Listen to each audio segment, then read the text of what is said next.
Today, I want to talk about letting go of the kind of pain that traps us like a monkey stuck in a trap, right? Earlier, I explained about the monkey trap in India where the monkey, won't let go of that piece of fruit. And because it won't let go, it's trapped by its own inability to just release. And we all can get into that place in our lives where we are just not willing to let something go. And so I want to talk about why is it we don't let go? How are some of the ways that we could let go? But also, when we can't let go, how might we try to carry what we are holding a little bit better? So I don't know why you came here this morning. Maybe you heard that there was amazing jazz musicians.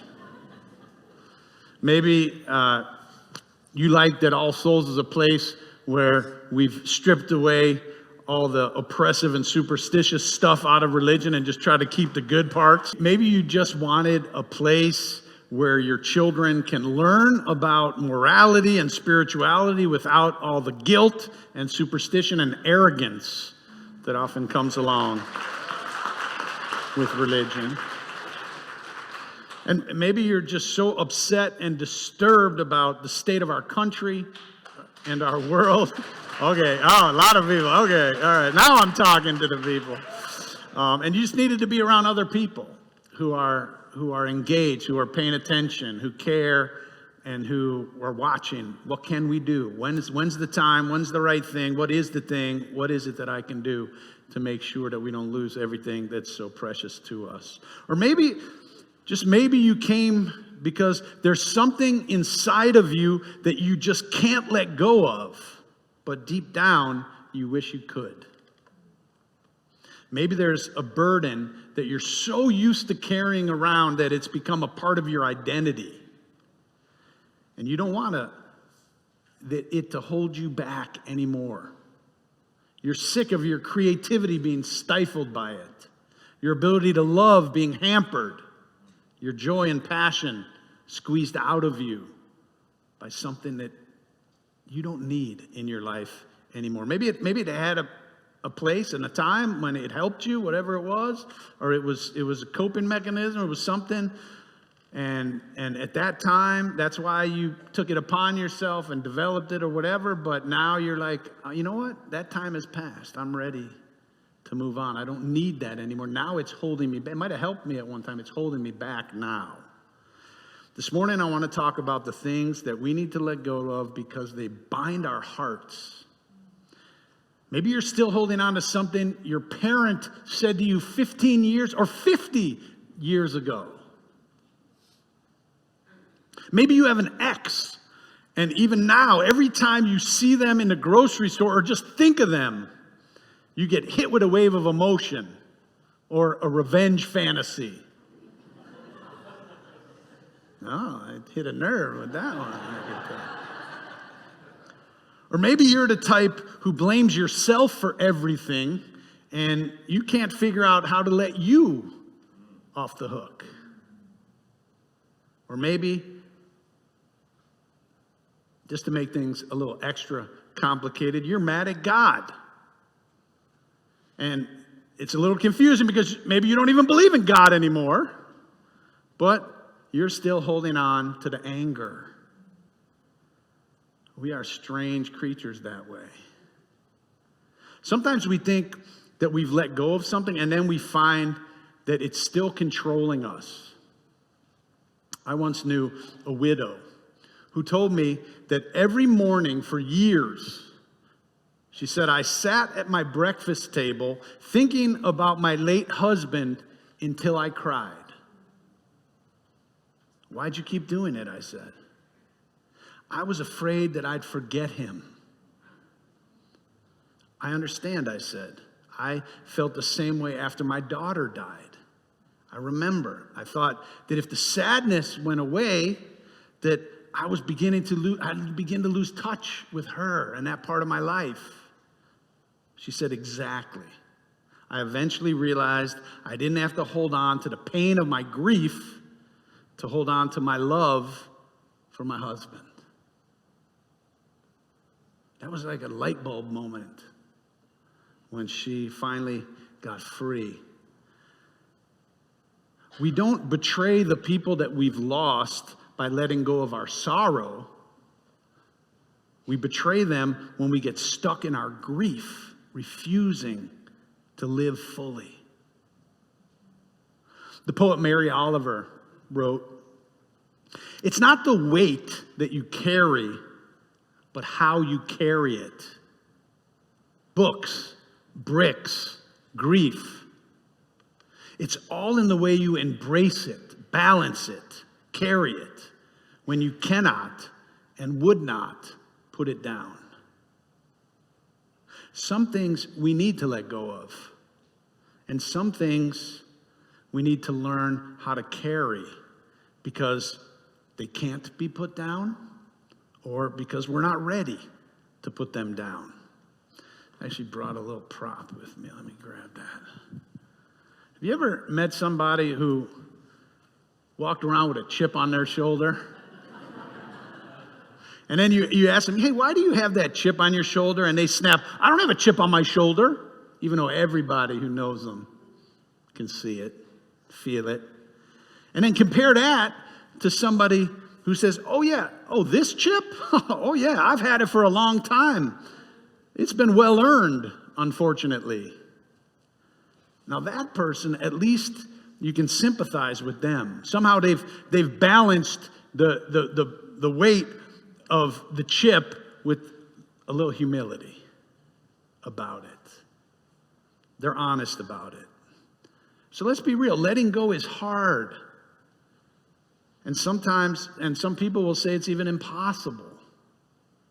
So when we can't let go, how are we carrying our grief and our grudges?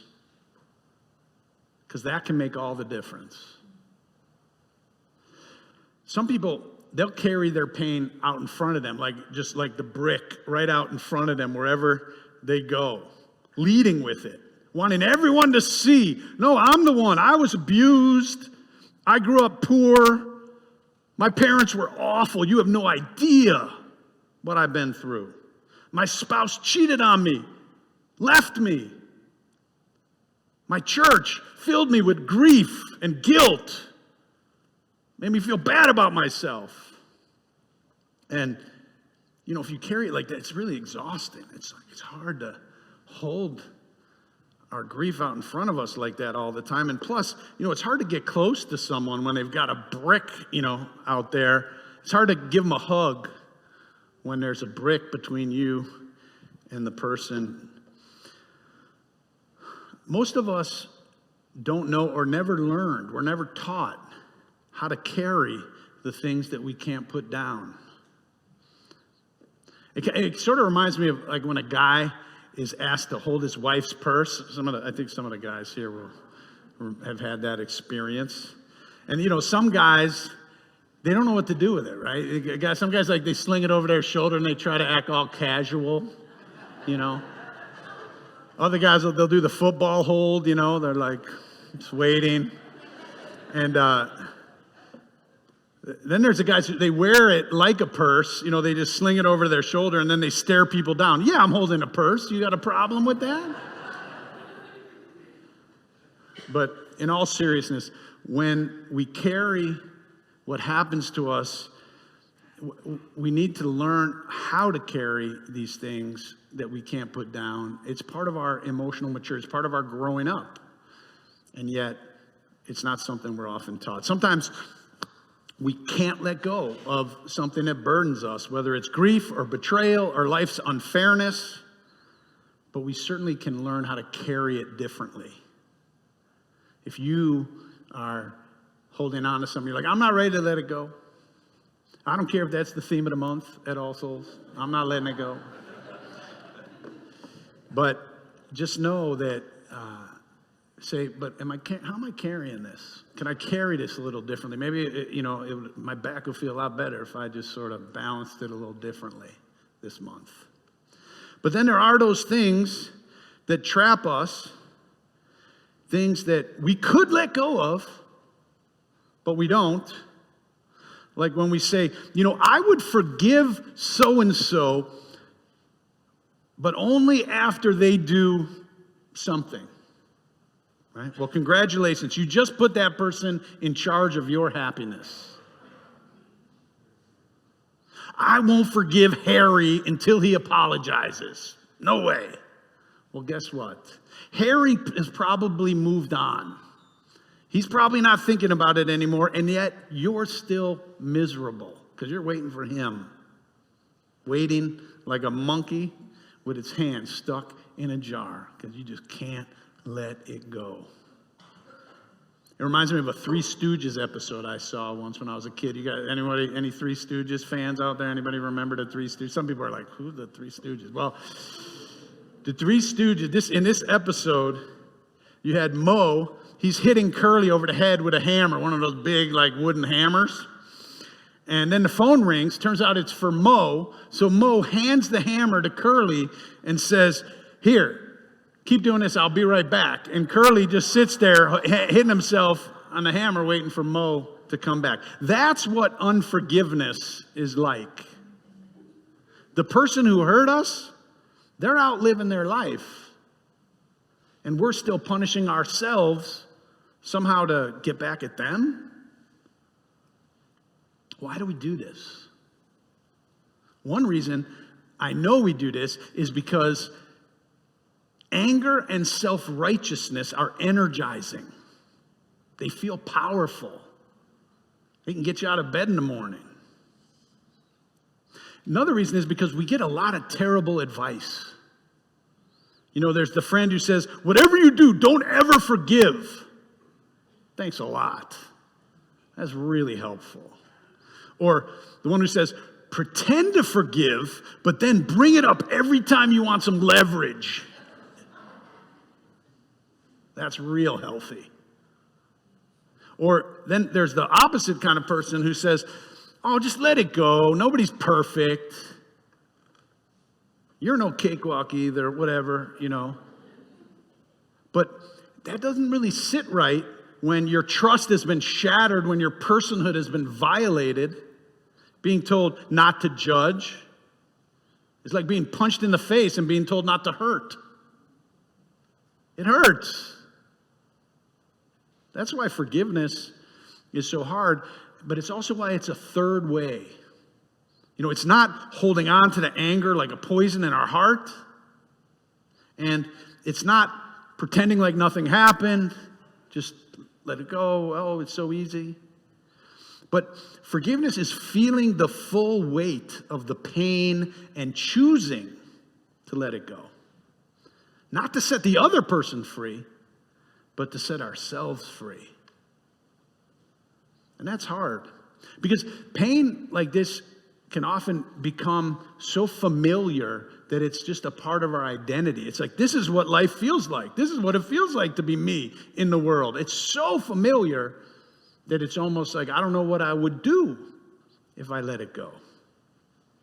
It's who I am. I've always been the hurt one, or the victim, or the wronged, or the betrayed, or the misunderstood. That's my identity. I once saw a father who rejected his gay son. The father felt betrayed by his son for what he thought was an awful choice that he felt his son was making. And the son felt betrayed by his father for turning his back on his own child. And years later, I'd see them walking out of this church together, laughing. Can people change? I once saw a couple, they stayed together after one of them cheated. They even lost friends over it. But years later, they have a tenderness and an honesty in their relationship that I admire. Is it real? Is forgiveness possible? I don't know, when I witness stories like this, I think it is possible that we can open our hearts, that we can let things go, we can be vulnerable and not get hurt, that we can trust again. And when I hear stories like these, I start singing in my head, free at last, free at last. I am free at last. Or the song that the band was playing a little earlier, I wish I knew how it would feel to be free, to let go of those bonds holding me. Whatever you're holding on to right now in your life, whatever it is that's been holding you back, remember, this is the day that you've been given. This is the one life that you've been given. You are alive today. You have the breath of, we don't know how long any of us are going to be alive or how long we'll live. We all, most of us think we're somewhere in the middle of the book of our lives. Who knows? We could be on the last chapter. We could be on the last page of the last chapter, the last sentence rounding our way toward the period. We have no idea where we are. All we know for sure is we are here right now. We are alive. So my message to you this month and this day and this moment is find a way to let it go. If there's any possibility, find a way and let it go. And if you can't, try to balance it a little better. Thank you.